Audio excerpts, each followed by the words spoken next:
ਅਸੀਂ ਬਣਾਉਣ ਲੱਗੇ ਹਾਂ ਪੰਜੀਰੀ, ਸਰਦੀਆਂ ਦਾ ਤੋਹਫਾ।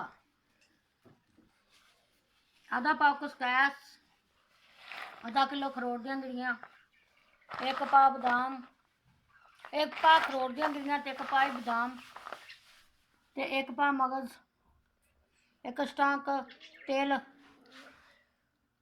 एक स्टांक अद्धी स्टांक फुल मखाने, 1 किलो भुजे चने।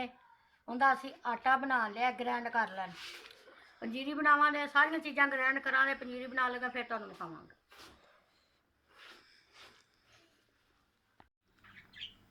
कस्कास तेल कस्कास, मगज, फुल मखाने, खरोट, बदाम, आटा, ये सारियां चीज़ां असीं ग्रैंड कर लियां। देसी घ्यो ते ऐ चीनी।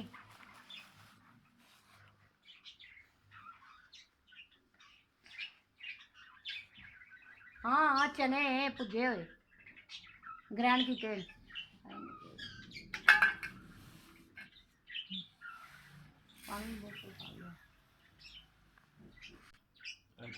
चीनी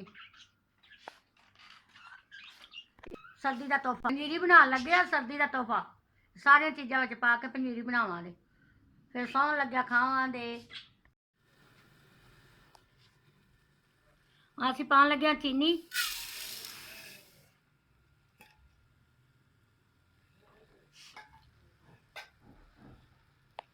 थोड़ा सा पानी इन पिघलाने वास्ते।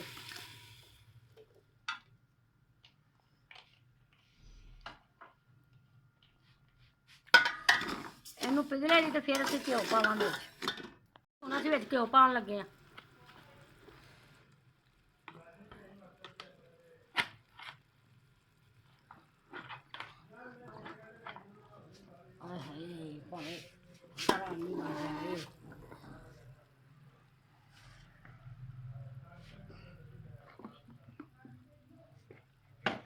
आ देसी घ्यो पाउण लगे हैं विच, घारा ने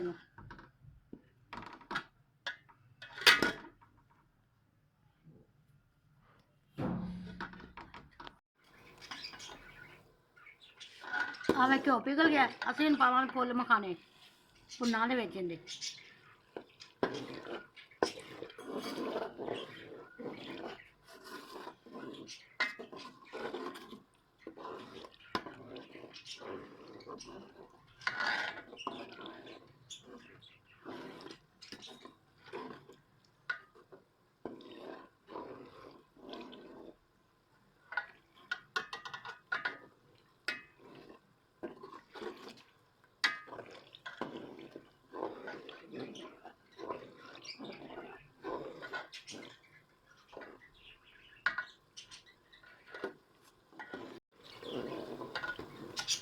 हुण असीं पाउण लगे कस्कास,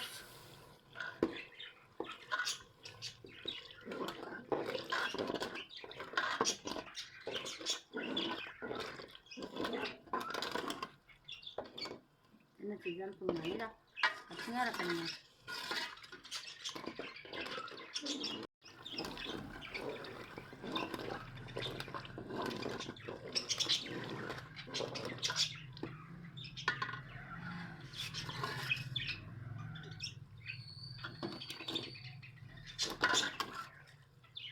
अखरोट,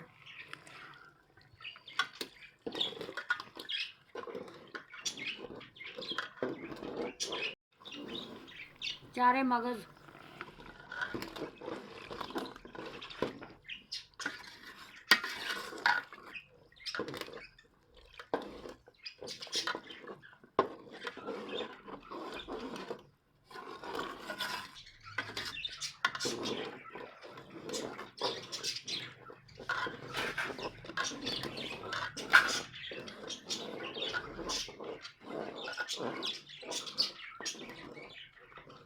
बादाम कुटे हुए,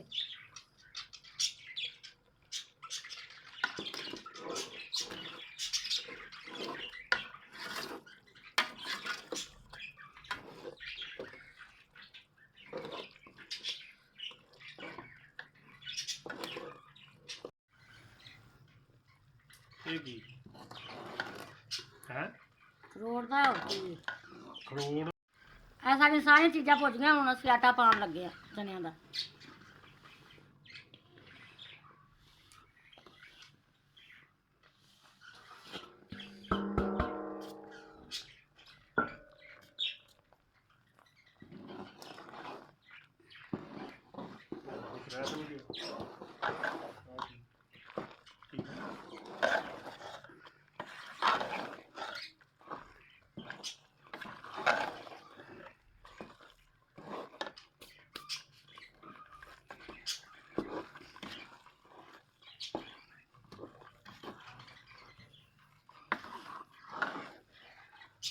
ਗੋਗਾ ਘਿਓ ਮਸੇ ਪੂਰਾ ਲਾਇਆ ਤੇ ਲੱਗੀ ਸਭ ਚੀਨੀ ਸਾਰੀ ਨਹੀਂ ਪਾਈ ਅਸੀਂ ਪਾਉਣ ਲੱਗਿਆ ਤੇਲ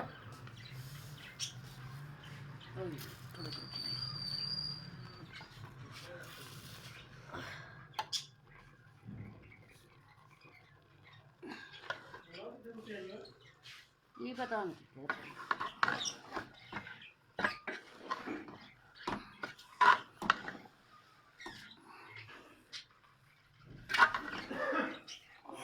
ਥੋੜਾ ਲੱਗਦਾ ਮੈਂ ਚਾਦਰ ਖਾਣ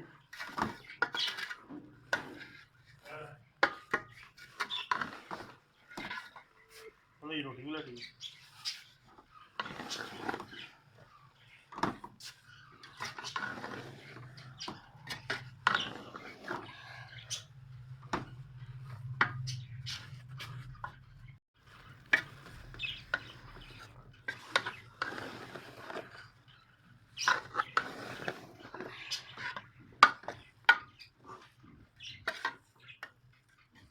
ਆ ਪੁੱਜੇ ਚਨਿਆਂ ਦੀ ਪਨੀਰੀ ਸਾਡੀ ਤਿਆਰ ਹੈ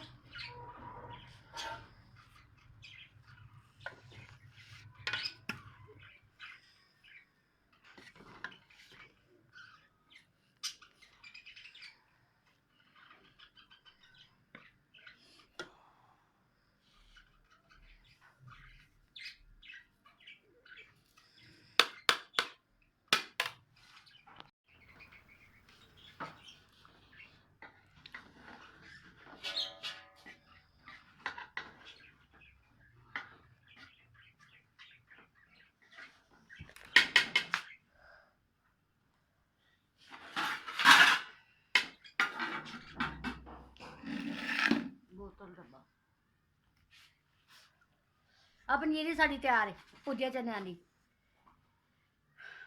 ਕਮਰ सर्दी वास्ते हर चीज़ वास्ते बहुत अच्छी ते ताकतवंद ताकतदार